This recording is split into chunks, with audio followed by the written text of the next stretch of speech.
So we have made it to the month of September. The year 2019 is just disappearing, but that means it's time to look back and rank all 8 August new releases that I saw from the worst to the best.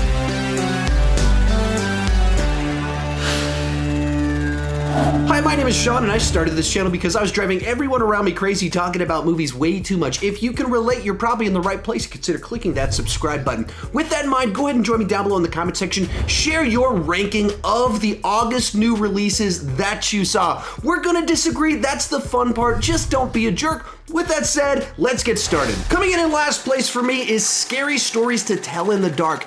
Now, a lot of people saw this movie and they had a really good time with it. They appreciated the character design. They appreciated the different stories that they pulled from the books and put into the film. For me, it just didn't come together for me. Both the framing device that they used to kind of tell these stories, I thought it was overly played out how much time we spent with the kids before the story started. Then the specific mechanism they chose to kind of bring the stories to life, I didn't particularly care for it all that much. It was a movie to me that also struggled to identify exactly its target audience because I couldn't think of who I would recommend this movie to, because there are things in it that were more disturbing that if I was going to recommend an entry-level horror movie for someone, I'd probably actually recommend a rated R film over some of the elements in this film. And then other parts of it were pretty childish in the way that it played out. So while I know a lot of you guys love this movie, it just didn't click for me. It just, for whatever reason, as I was watching it, I was paying like, man, this movie's still going. Man, I don't like this part all that much. Even some of the character designs that a lot of you really appreciated, I thought some of them just looked bad, whether that was the VFX, whether that was the practical effects, just the design of some of them just felt odd to me. So just in general, a movie that did not work. Number 7 is The Kitchen. This is actually based off a Vertigo DC comic book line. A lot of people don't realize that this is a comic book adaptation, but the way it actually plays out on screen, it just feels like a generic gangster movie, except with the gimmick of women being in the leads inside of the film. The actual specific way the story plays out, the arc inside of it, it's all the kinds of stuff that you typically see in movies like this, just women are the one doing all this stuff. And part of the problem with this is that it's like they wanted to kind of push the boundaries and show, look, the women can be just as bad and evil and dark as the men. But even some of the stuff that the women do inside of this film is darker and more disturbing than what men do in films like this, in particular the way it ties back to their specific families, their marriages, their children. It made for a film where you're not rooting for anyone. You don't want these women to succeed. So while not the worst executor by any means, like anything like that, it's just a film that just feels generic. Next up is Dora and the Lost City of Gold. I'm gonna let you in on a little secret. I'm not a big fan of Dora the Explorer. I've actually never seen an episode of Dora the Explorer. I don't even think my kids have watched Dora the Explorer. But because I have kids, I took them to go see this one side of it. And that's what I got. I'm certainly not the target audience for this film, so I watched it more of, if this was a movie that drive me insane, would I have a little bit of fun with it? And the answer is yes. It's a little bit uneven in the story because it's like they both tried to have this idea of like, what if we had Dora and took her back?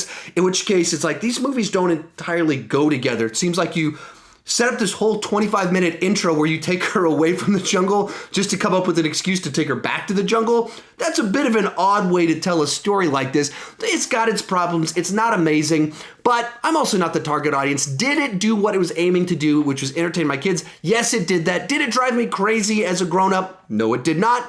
So it's a good enough family adventure film. Number 5 is 47 Meters Down, Uncaged. Now, this movie is a sequel in name only. It has the same sort of experience as the original film, but it's not a continuation. There aren't characters tying these two films together.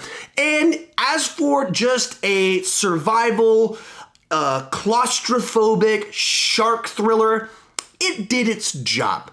The characters, they're pretty annoying.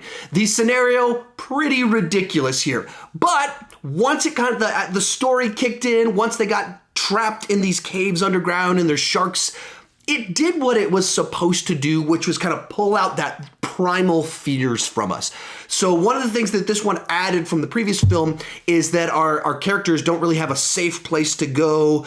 They're in murky waters, it's claustrophobic, and there's sharks trying to eat them while they're running out of air. And they're lost. They don't know how to get out. Whereas in the first 47 meters down, it was just like they needed to get up, but sharks are in the way. This time they're lost in these underground caves where they can't see, and sometimes claustrophobic. So it was effective enough at kind of having these like edge of your seat experience.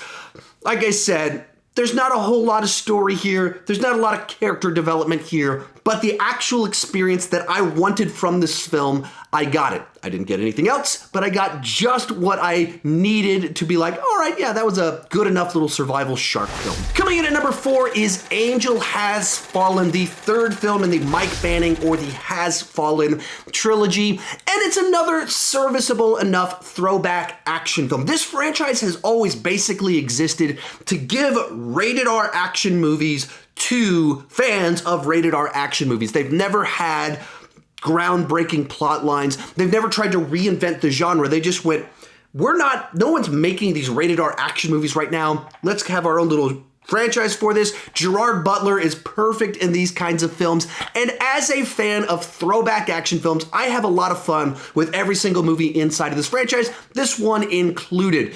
This one's a little bit more character-based. You dive into Mike Banning's history a little bit more and spend more time with his wife, his kid, and then his father's thrown into the mix. It's a different type of story. The first two were kind of the lone soldier trying to take out terrorist type movies. This one is essentially The Fugitive plus 24 plus a little bit of Shooter plus Gerard Butler. You get Angel Has Fallen. So it's very familiar, incredibly painfully predictable at times. But if you are a fan of throwback action movies, it gives you what you want. And as someone that's in that category, this is a movie that would be very easy for me to put on at any point in time, have fun with it. Nick Nolte's also a really nice addition as Gerard Butler's character's father inside of it. So there's a lot of things to enjoy if you enjoy the genre. Granted, I'm biased on this film. After I saw the movie, I got to interview the director. I sat down with him for about 15 minutes. We talked about action movies in general, his love for practical effects. And in this movie, they actually blew stuff up. And that's why I was watching. I was like, I think they're actually blowing stuff up. I don't think this is CGI. So I talked with him about that. It's a really cool experience. You can check that out right up there.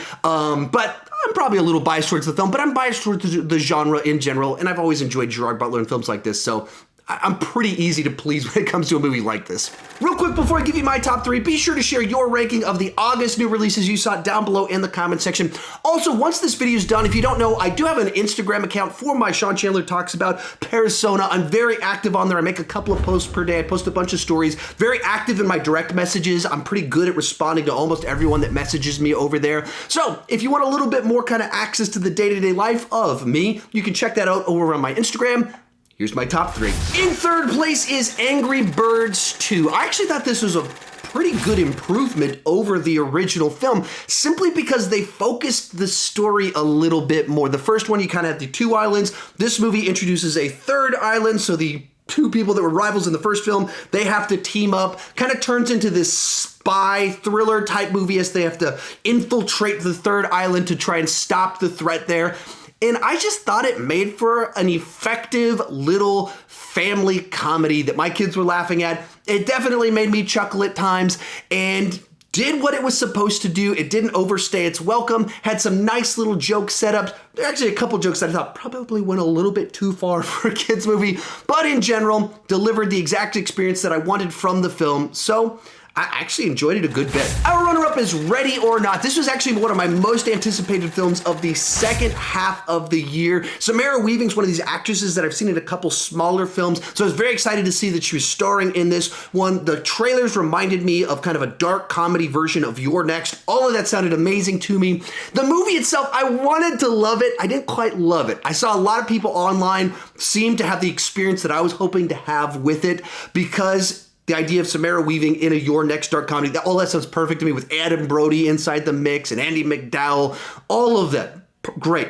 And the movie is largely exactly what I wanted, and parts of it made me laugh. I loved kind of the tone, the ambience of the whole thing, the mythology of this family and what's going on with this deadly game of hide and seek.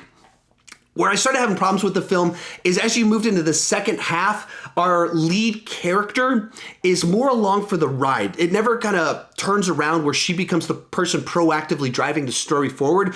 All the way up until kind of the end, it's the actions of other people that drive the story forward. And I would have liked my protagonist to be more active. Likewise, related to that, I was hoping there'd be a bit more of like a slam bang finale involving her. Trailers, as well as the poster for it, show her with shotgun and like she's gonna go wild. And there's a little bit of that inside the film. You get some of it.